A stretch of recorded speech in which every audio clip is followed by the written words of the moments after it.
A Blue Ridge ductless mini-split is one of the most efficient ways to heat and cool your home. They're a perfect choice for additions, garages, or rooms where ductwork isn't available.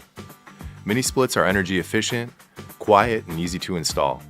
The mini-split is comprised of two units, the indoor air handler and the outdoor condenser. The components are connected by copper tubing, which allows the necessary refrigerant to circulate. A handheld remote gives you thermostatic control over the system. Before you begin installation, make sure you have all the parts you need according to the installation manual. Inspect the various components to ensure there are no defects before installation work begins. You can complete the majority of the installation yourself. However, the last 10% of the work should be completed by a trained professional. Proper installation is crucial to achieving maximum performance and energy savings the unit can produce. It's essential to carefully read the Blue Ridge Owner's Manual, paying particular attention to safety precautions and procedures before you start. Ensure you have the right tools for the job.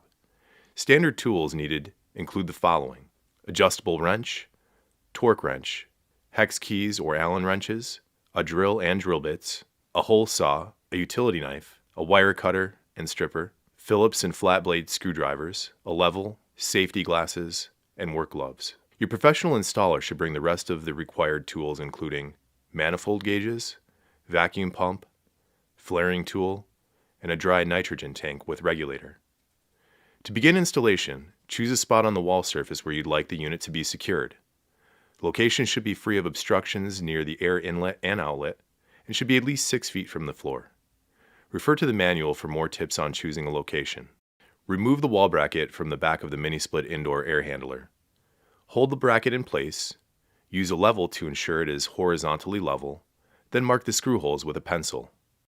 Drill the marked holes to create a pilot hole and use appropriate sized self-tapping screws with anchors to affix the wall mounting frame. Finally, check to ensure the wall mounting frame is firmly attached by pulling on it. Now you will create a hole in the wall to allow refrigerant lines, control wires, and condensation drain tube to go outside. The hole is usually 2.5 to 3 inches. Using a hole saw bit, drill the hole, making sure to angle downward to the outside for proper condensate drainage. The wall-mounted air handler ships with the refrigerant piping on the right and the drain tube on the left, but can be configured to your particular application. In this case, we will move the condensate drain tube from the left to the right. This requires removing the outer cover of the air handler. Open the service hatch and remove the 4 screws across the front and the 5th screw in the center bottom. Turn the unit over and release the 4 locking tabs. Carefully lift off the cover and turn the unit over to expose the drain connection. Unfasten the retaining clip for the drain hose and remove the drain hose. Next, locate the rubber drain plug on the right side, remove it, and use it to plug the left side drain.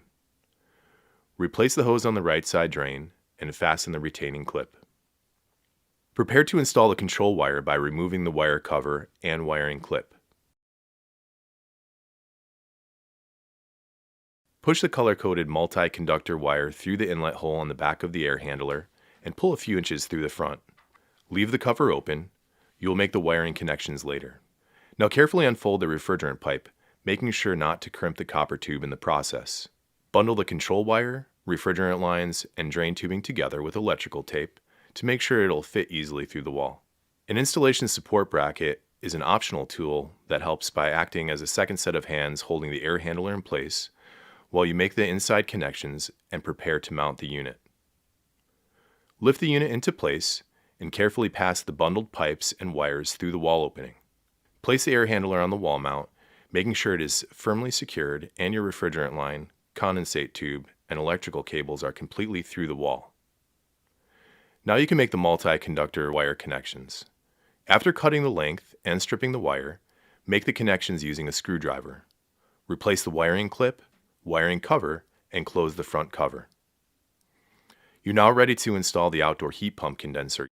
Choose the outdoor unit's location based on your home structure, local codes, and convenience of installation. You can place the unit on a pad, mount it on an exterior wall using brackets, or place it on a rooftop. We're using a pad, the simplest and easiest method.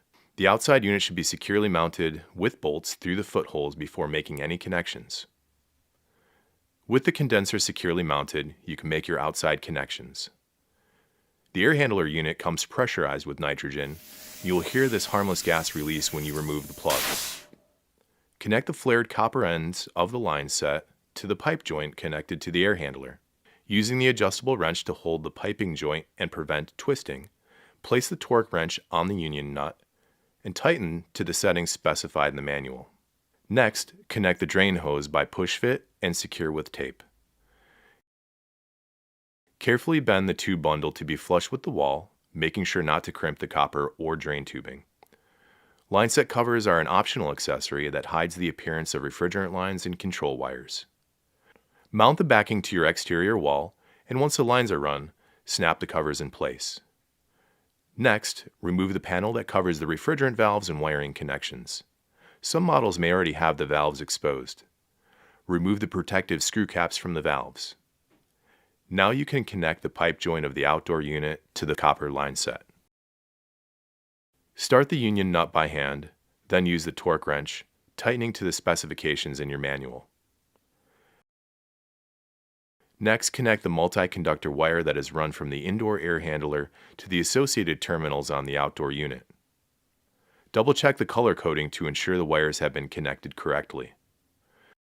A trained professional is recommended to complete the installation at this point. If the copper pipes are not flared already, or if you wish to cut your line set to a shorter length, you will need to use a flare tool to create a new flare connection.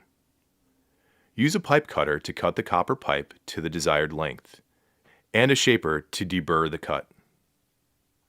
Be sure to put your union nut in place first, then insert the end of the pipe into a flare tool. Improper flaring is the main reason for refrigerant leaks.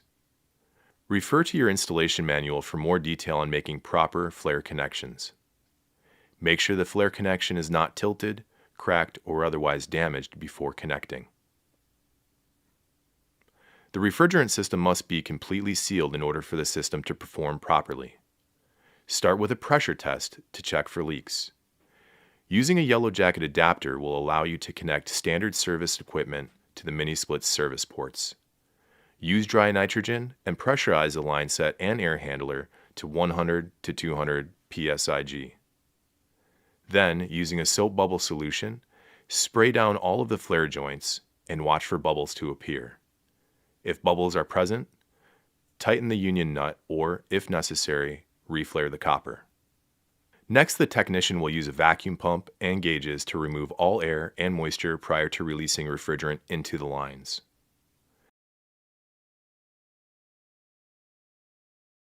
After the vacuum is complete, close the manifold gauge valve. Use an adjustable wrench to remove the service valve caps, and use an Allen wrench or hex key to fully open both service valves, releasing refrigerant into the system. The condenser requires 220 volt power from a dedicated circuit on your breaker panel, run through an exterior mounted manual disconnect box. A qualified technician should install the circuit breaker, disconnect box, and make a high voltage connection to the condenser. With the refrigerant released and all high and low voltage connections complete, it's time to power up the system and do the initial startup. Start the system with the remote and check for proper operation.